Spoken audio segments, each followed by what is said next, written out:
Good morning, students. Today we are going to start 8th chapter ये झोंपड़ियों के बच्चे। इसके लेखक प्रकाश मनु हैं। इन्होंने बच्चों के लिए बहुत सी पुस्तकें भी लिखी है। इन्हीं पुस्तकों में से एक इनका चैप्टर है ये झोंपड़ियों के बच्चे। इस कविता में कवि ने झोंपड़ियों में रहने वाले बच्चों की मार्मिक दशा का चित्रण किया है। मार्मिक मीन्स दिल को छूने वाली। कवि उनकी दयनीय दशा देखकर दुखी है।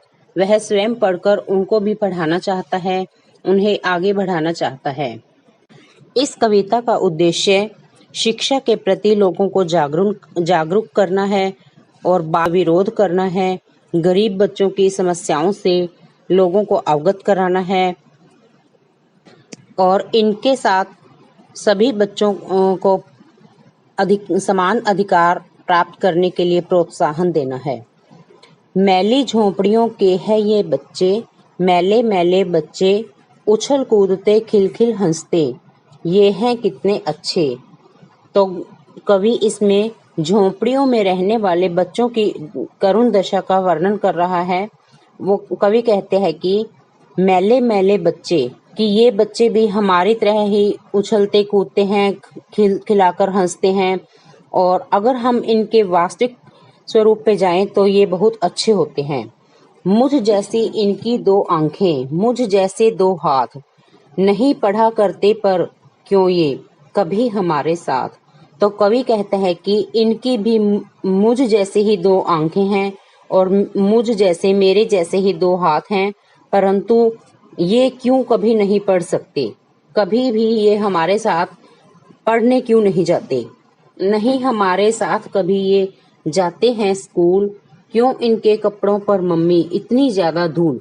तो कवि अपनी मम्मी से कह रहे हैं कि ये बच्चे हमारे साथ कभी स्कूल क्यों नहीं जाते हैं और इनके कपड़ों पर इतनी ज्यादा मिट्टी क्यों लगी होती है। ढापों में बर्तन मलते या बोझा ढोते हैं, हम स्कूल में होते हैं तब ये चुप चुप कर रोते हैं। कवि कहते हैं कि ये ढाबों में, ढाबा होता है जहाँ पे छोटा भोजनालय, तो ये वहां पर बर्तन साफ करते रहते हैं या कोई भी बोझ उठाने का काम करते हैं।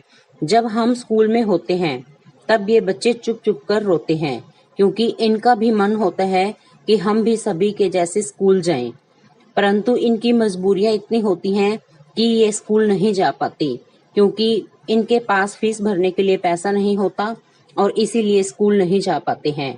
और ये मजबूरियां ही इनको बर्तन साफ करने पर मजबूर करती हैं और इसीलिए ये स्कूल नहीं जा पाते हैं, परंतु स्कूल जाने के लिए ये भी चुप चुप कर रोते हैं।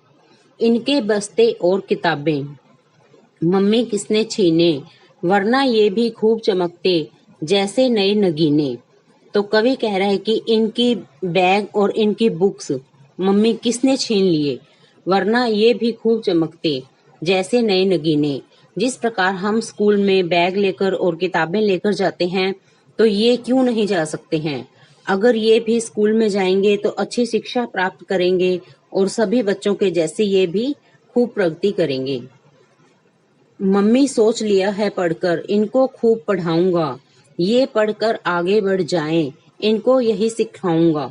तो कवि अपनी मम्मी से कह रहा है कि मम्मी मैंने यह सोच लिया है कि जब मैं पढ़ लिख जाऊंगा तब मैं इनको भी खूब पढ़ाऊंगा और ये पढ़कर आगे बढ़ जाएं और इनको पढ़ाई करवा के मैं आगे बढ़ने की शिक्षा जरूर दूंगा। ये भी भारत के बच्चे हैं, ये भारत की शान है, झोंपड़ियों के हैं तो क्या है, मन इन पर कुर्बान है। तो कवि कह रहे हैं कि ये भी भारत के ही बच्चे हैं और ये भी पढ़ लिख कर भारत की शान बन सकते हैं, भारत को का नाम रोशन कर सकते हैं। झोंपड़ियों के हैं तो क्या हुआ, मन इन पर कुर्बान है। तो कवि कह रहे हैं कि इनके पास भी हमारे जैसा दिमाग है और हमारे जैसा ही सब कुछ है, हमारी जैसी आंखें हैं, हाथ हैं, सब कुछ है, परंतु सिर्फ ये गरीबी के कारण पढ़ाई नहीं कर सकते हैं। अगर इनकी गरीबी दूर कर या इनको पढ़ाया लिखाया जाए तो ये भी आगे बढ़ सकते हैं, ये भी भारत का नाम रोशन कर सकते हैं। तो कवि इन बच्चों के माध्यम से ये कहना चाहता है कि हम बच्चे भी अगर पढ़ लिख कर इन बच्चों को पढ़ाएंगे तो ये भी हमारे जैसे आगे बढ़ सकते हैं, ये भी भारत का नाम रोशन कर सकते हैं। इसलिए हमें इन बच्चों की सहायता जरूर करनी चाहिए। Thank you.